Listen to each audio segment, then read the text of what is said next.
Assalamu alaikum, everyone. It's Smooth Ansar. Um, I've been thinking lately about different things. As always, y'all know I think a lot. And so, um, I don't know, I every now and again I kind of reminisce about September 11th and just the impact that it's had on the world and such. And uh, I don't know, for some reason I just wanted to kind of share my story as a Muslim woman, because you oftentimes hear the other sides of the story. Usually you hear the other side of the story, um, from non-Muslims and stuff, and the politicians and things of that nature. So I don't know. I just wanted to kind of offer another perspective and another story. I don't know how many people may have stories on YouTube about 9/11, but anyway, this is mine. So I guess in starting, I actually will have to go back to the month before, to August. I for whatever reason, I have fallen asleep in my living room with the television on. And so I woke out of my sleep early the next morning, like briefly. The news was on. And I remember looking at it, and it was like the bottom of the news screen. It was going across that singer Aaliyah had died in a car, in an airplane crash. And I remember like having the distinct thought of, I wonder who's going to be next.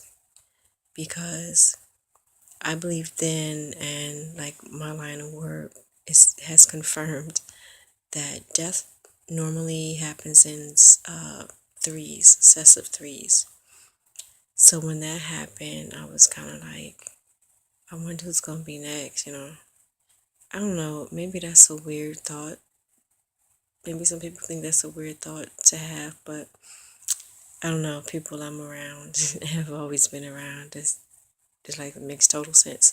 But anyway, so yeah, of course I didn't know, I had no clue what was gonna be going down.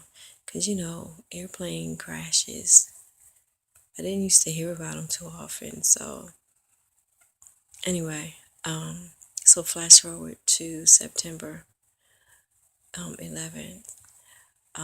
So I forget what day that was, Monday, Tuesday, I don't know. But anyway, it was the beginning of September, which means school was like officially starting. I have I was blessed to be able to homeschool my children. So, I was getting out the curriculum, what we were going to study for the day. We were more like unschoolers, getting out what was going to be going on for the day. And I had the television on. I had it set to CBS Channel 2 because Martha Stewart had a craft show that came on every morning at 9. And, I'm a big craft person, so I I had that on, and I wasn't really paying too much attention to it or whatever. But then I noticed it was like fuzzy. The TV was fuzzy, and it like went out. Like the TV didn't go out, but the screen went out. Then it would come back and everything. I'm like, what's going on? And so, of course, that's when I guess the first plane hit the first tower. And so, it came on and everything, and I'm sure I had the same um, reaction as everybody else. Like, what? Like, oh my God, like a plane hit the Twin Tower. And so, they were like talking about that. One of the newscopters was in the sky. I believe it was in the sky when the other plane hit the building. So they had all the footage and everything. And I think initially I didn't think it was anything. Definitely nobody thought it was something major like that, I'm sure. But I remember like maybe the day before, some guy was scaling the Statue of Liberty, which is illegal. He was climbing it like a mountain. And, there were airplanes out there and everything, and they, were doing news footage. So initially, I just thought it was something like goofy going on. But again, a plane hit the tower, and I'm like glued to the TV, like what's going on? So then, not long ago after that, I remember it flashed to the president of the time, George W. Bush, and he was reading books in, I guess it was a kindergarten class, reading books to them, which is a little ironic, but reading books to them. And, Secret Service or whoever came and said something to him, blah, blah, blah, blah. I'm sure everybody has seen that footage. But I distinctly remember that, when he gave his little 2 cents or whatever to speak to the American people, he said, "We're going to get those terrorists." And I remember after he did his little, spill, came back to the newscasters and he said, we know what the president has said, but we do not know if this is an act of terrorism. And like we repeat, we do not know if this is an act of terrorism. Because nobody knew at the time. It was just like, whoa, a plane, it was like, everybody thought it was an accident, I guess. And so that's very interesting to me. If you have seen Fahrenheit 9/11 by Michael Moore documentary, where he says that, the government had, not just has something to do with it, but it's the cause of the whole thing. Hey, it makes you wonder because, again, nobody knew what was going on. There was only one plane that hit at that time. And yet the president comes out and says, we're going to get those terrorists. Like, how do you know what's going on? You feel me? But, anyway, that's what happened. And then, of course, when the second plane hit, everybody knew, like, whoa, what's going on? And, being somebody who, okay, let me state, as I've said before in other videos, I'm from Newark, New Jersey. At the time, I was living in East Orange, New Jersey, which is like the next city next to it. So to get to the World Trade Center, it was like a hop, skip, and a jump. It was nothing, you know. You take the bus downtown Newark. That's about maybe a 30-minute ride because it's a bus. Then you jump on the PATH train. It was like $1 or $1.50 maybe at that time. But less than an hour from East Orange to the World Trade Center, you're there. So I've been there many, many times. I would just, even before I had children and then after I started having children, I would just jump on the train and go to New York, walk around. There's always something going on in the city. Walk around the village, Soho, Chelsea, whatever. And so I had been to the World Trade Center many, many, many times. When you get off the train, and that's the last stop on the PATH train, you get off the train, you go up, the escalator like you do now still, to like the first floor. And there was a lot going on. It's a mall. There's a lot going on. And so, and there were many, many Muslims who worked there, who had stores there, who were passing through there. It was like 103 stories, so there were many, many Muslims there. There were many, many black people there. But if you watch all the footage and the magazines and the this and the that, you would swear it was like only white people there. Which again, just to me, attests to the whole, you know, race situation we have here in this country and such. But so when that was going on, it was very real to me. It was very real to a lot of people, because it could have been, I could have been there, but without a doubt, I could have been there. Alhamdulillah, I was not. So, and on top of that, living in East Orange, the building I lived in, we were on the fourth floor. I had the New York skyline from my window, so I could see the Twin Towers from my window. Um, it wasn't as so detailed to see what was going on that day or anything, because it was in New York, but I still had the skyline. And so, yeah, so when the second one hit, it was just like, wow. It was like, it was just the craziest feeling. Not like time stopped or something, but it was just crazy. So anyway, my ex-husband and I, we had a cafe on Main Street in East Orange, which was maybe like, I don't remember, like 20 to 30-minute walk from where I lived. And so I wound up getting the children together and, walking over there. I don't know if he told me to come over there or if I was on my way already, I don't know. But nonetheless, I walked there. And it was just like crazy because you really didn't know what was going on. And as usual, a lot of times when stuff happened like that, I, like a lot of Muslims, you have to thought like, I hope it was not a Muslim, because oh boy, we got enough trouble going on. So, I walked around there, whatever, and I remember seeing this sister Anissa, who I knew when she was younger, and so, I was like, yeah, did you hear what happened? She's like, yeah, girl, I'm going to get my kids from school. Because we didn't know what was going on, but it just seemed major, you see. And I don't know if at that time I knew about the one that hit the Pentagon. Then they said there was one that virtually vanished in Pennsylvania, that it crashed and like dissipated. I don't know how that could happen, but that's what they said. So it was just like a small, almost sense of panic in the air, like people kind of feeling like, what's going on and what do we do next?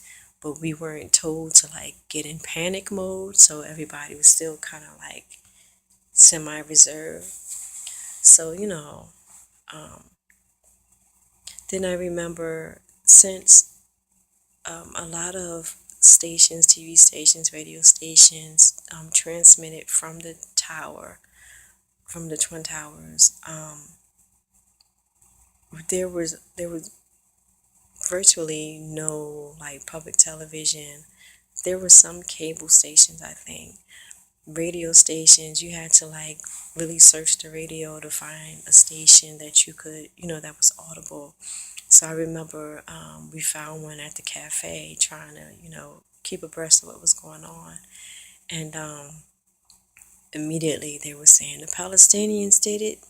And they were just like going crazy, like, we need to get them, we need to do this, we need to do that.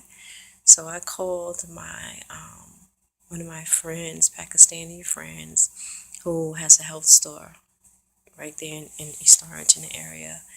I remember telling him, like, listen, they're saying the Palestinians did it, so be careful, because people are ignorant. I'm sorry to say, especially we Americans, we're just ignorant. If you look like you're from anywhere that may kind of, sort of, a little bit, possibly be Eastern, they're going to call you Arab. They don't know if you're Palestinian, Pakistani, Indian. They don't know.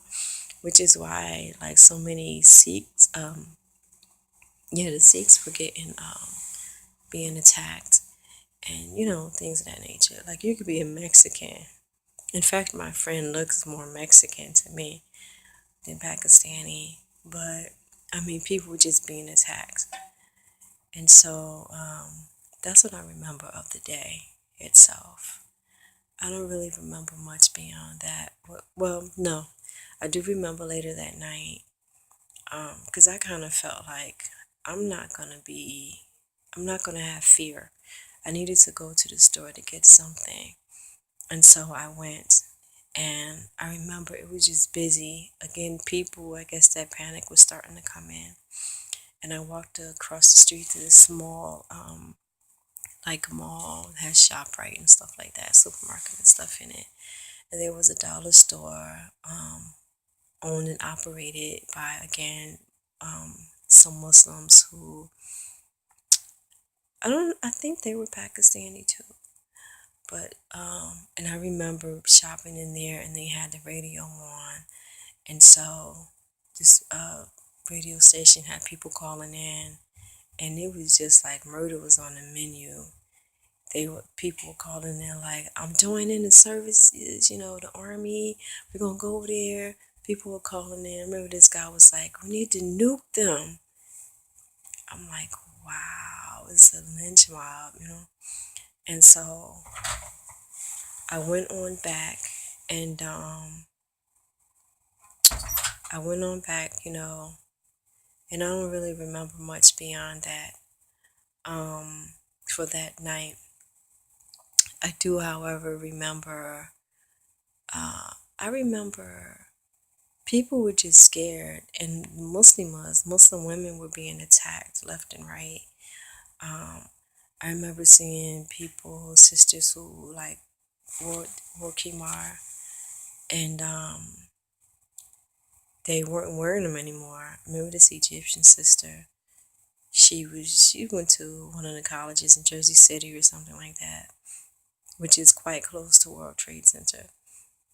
Um, I remember seeing her, and she had a hat on, and I was like, sis, like, what's up? Where's your khimar? And she's like, no, sister, it's dangerous. I have to put on a hat. Like, she covered her head still, but it was with a hat because she was afraid. I remember seeing other people too, like that, coming out of their khimars, and it was just frightening for myself. It was about a month that I virtually didn't come out. I stayed home. My ex-husband, he would go and open the restaurant and stuff, and then business, we're going to end up closing because business dropped so much. It just wasn't worth it. So like I said, we wound up closing. Um,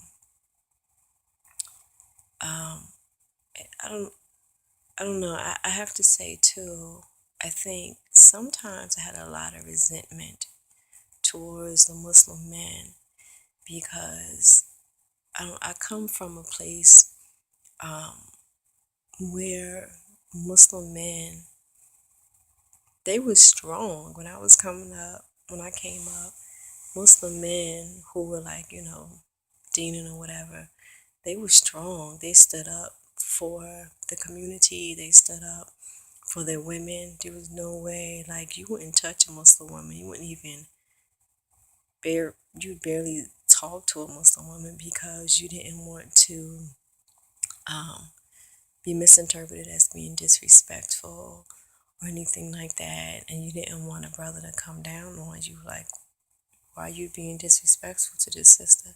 Even if he didn't know the woman, it just wasn't happening. And so I think I felt some resentment for the brothers. I remember this one brother who, like, I knew for years, and he was very supportive to us, the cafe and everything. Um, well liked, I like him too. Well liked in the community and everything. But I remember him coming in one morning and he's like looking up at the menu, deciding what he's going to get for breakfast. And he says, like just so nonchalantly, he's like, yeah, did you hear about that sister in Jersey City? It's like, no, what happened? Yeah, these people kicked in her door and like beat her and her baby to death or something like that. Um, and it was just so nonchalant. He's like, yeah, so give me, the grits and the this and the that. And I was just devastated inside, like, wow. So I'm like, where's the anger? Where's the outrage? Like, okay, you may not know who did it. You may not be able to do anything about it. But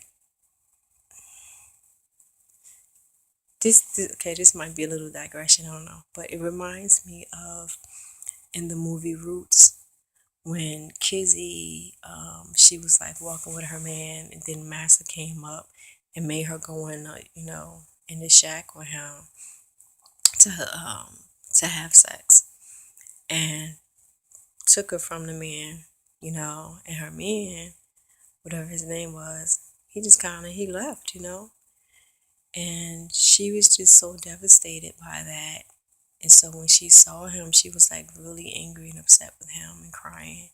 And he's like, what did you want me to do? I couldn't do anything. And she said, you could have at least cared. And that's how I felt. You can at least be mad. You can at least be enraged. And maybe he was inside, but he just seemed too passive to me. And the brothers just seemed too passive to me.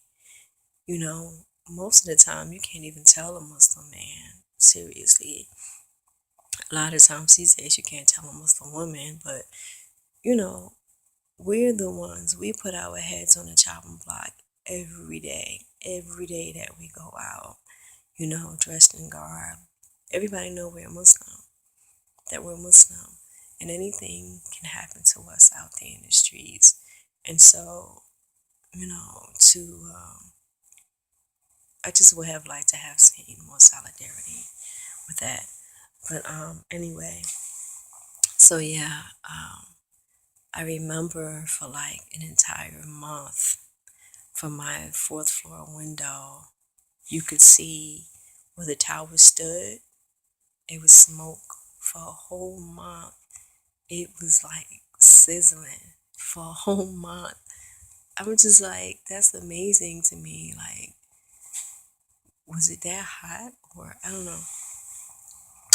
So yeah, that was a devastating day. And then all the things that occurred after that, like they were just straight snatching anybody who looked Arab off the street, the males off the street. It's like that movie The Siege with Bruce Willis, how they were just taking the Muslims. That's how it was. So many women who depended on their men to provide for them, women who stay home and take care of the household and their husbands go to work, they had nothing. It was just crazy. And they still have people locked up from 2001 to 2014, still locked up. You had people in like raunch support of the Patriot Act. When it was just against the Muslims, it was all fine and dandy. When they started realizing, like, oh, you mean you watching all of us?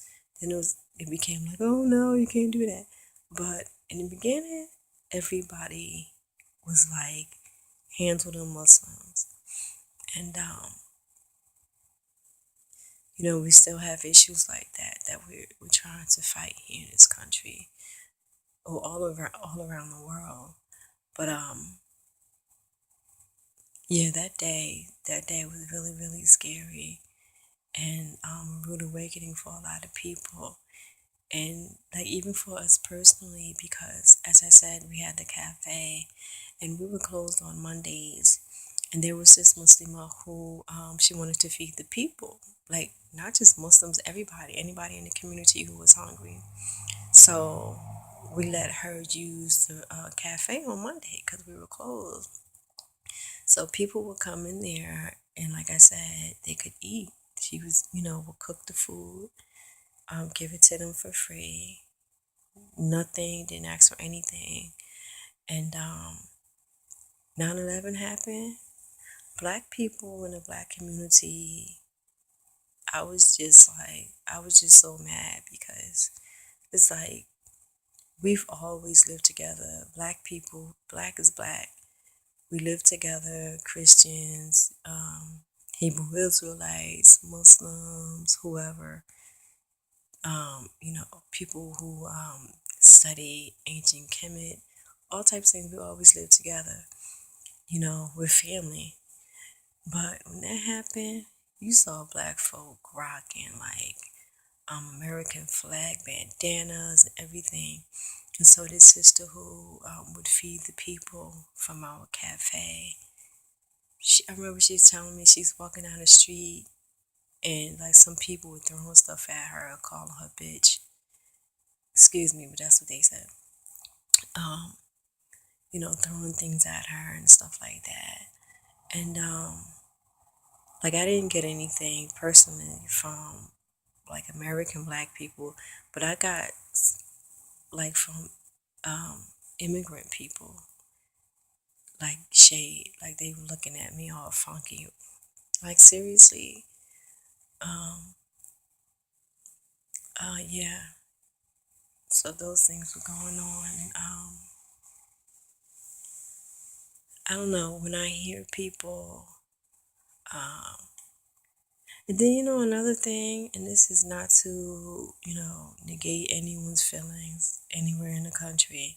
However, I really did. There was a part of me that felt like, what are you so mad about over in Kentucky? Like, what do you know? You don't, none of us knew what was going on in the first place. All we got was, what was on, what was happening in the media.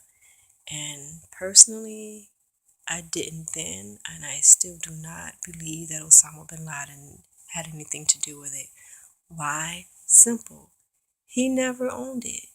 If you're going to do something to like bomb somebody or whatever to make a point, the whole point of it is to say, I did it. This is why I did it. Change your ways. I'm going to do it again or whatever. He never owned it. And understand, Osama bin Laden was not a punk. It's not like I didn't get the sense from him that he would do something and then go hide behind somebody's skirt. He was like, yo, I did it.